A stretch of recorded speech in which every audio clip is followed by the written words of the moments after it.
Hey everybody, my name is Spencer, and in this sponsored video, I'm going to be giving you a preview of the 3 to 6 player social deduction board game, Methodologie, The Murder on the Links, from Grey Wolf Games.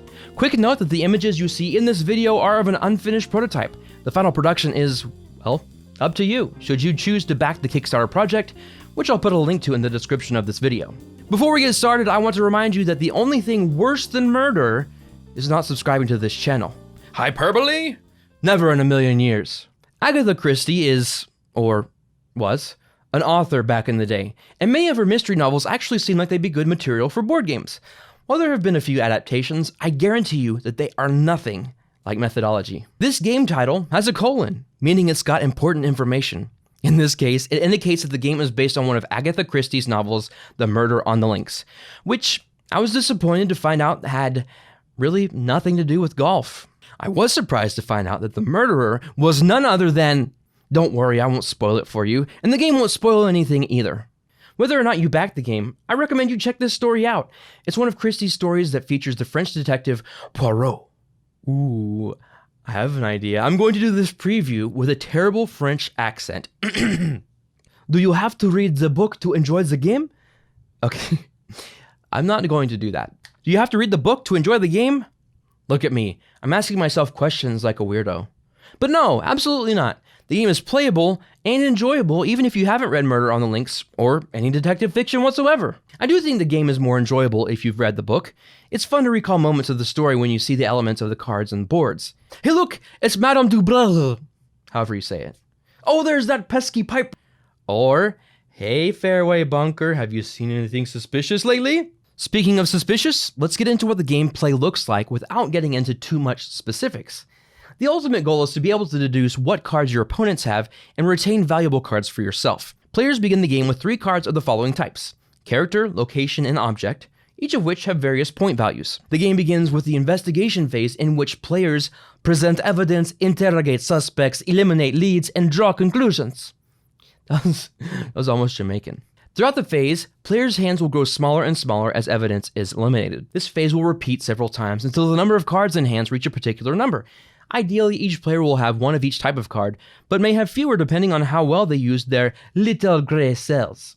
At this time, the final phase of the game is triggered, the accusation phase. There, players will make accusations against each other by signaling which cards they think their opponents have remaining in their hands. They'll use information that they gathered during the investigation phase, as well as the state of the board going into the accusation phase to make those deductions. If any guesses are correct, the players who had their cards guessed must then eliminate them from their hands. Players will then look at the cards that remain and add the point values from them, along with any bonuses and points gained by guessing correctly. Whoever has the most points is said to have solved the crime and wins the game. Now, let's talk about deduction games. There are a million of them. They require players to determine the truth based on limited information, whether that's figuring out a player's hidden location or discovering secret identities. I haven't seen many new elements recently. But Methodologie is different. In other games, you're looking for a concrete answer to win, like sussing out werewolves. You win if you can find the werewolf. Or in another game, you win if you escape from the aliens in outer space. With Methodologie being a points-based game, even if you guess correctly, you may not win. You've got to play defensively just as well as you do offensively. Look at me using sports words. My wife would be so proud of me. At the end of the game, it all comes down to what you have in hand and how many correct guesses you made. Throughout that investigation phase, players will reveal information about their hands that may or may not be truthful. But there's a penalty for lying, as well as accusing someone of lying if they're telling the truth. Just like in real life. Though, in this case, it's discarding precious cards. Now that's a bad thing, because the fewer cards you have, the less options you have during the investigation phase. So there's a delicate balance there you have to strike. Now, being something fresh and innovative is a great thing, but that does lead to some shaky first steps. You can't assume the game works a certain way just because you've played other social deduction games.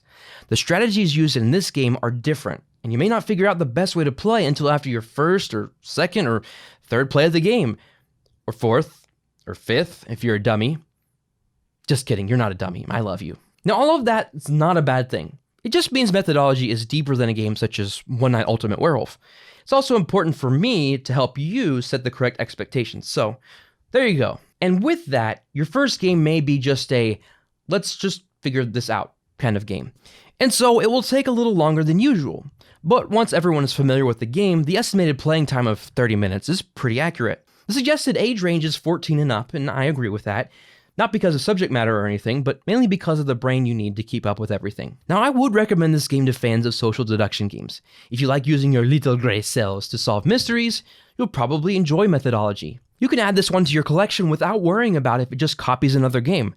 This isn't just a reskin of well-known games, it's its own thing. Finally, I can't end this video without mentioning the look of the game. I think the artist Leah Segarra did a fantastic job of bringing elements of the Murder on the Links to life. The images add visual context to the events I read on the story, and I really appreciate that. And while the game itself isn't necessarily super thematic, it's still fun to play around in the world created by one of the most famous mystery authors of all time. I want to thank you so much for watching this video. If you have any questions about gameplay, my analysis, or just want to tell me your favorite Agatha Christie novel, leave all of that in the comments section. Don't forget that you can find a link to the Kickstarter campaign in the description of this video. There you'll also find a link to the Lighten Up merch store where you can buy Lighten Up t-shirts, sweatshirts, hats, and yes, even socks. Until next time, don't take the board game hobby too seriously, just lighten up.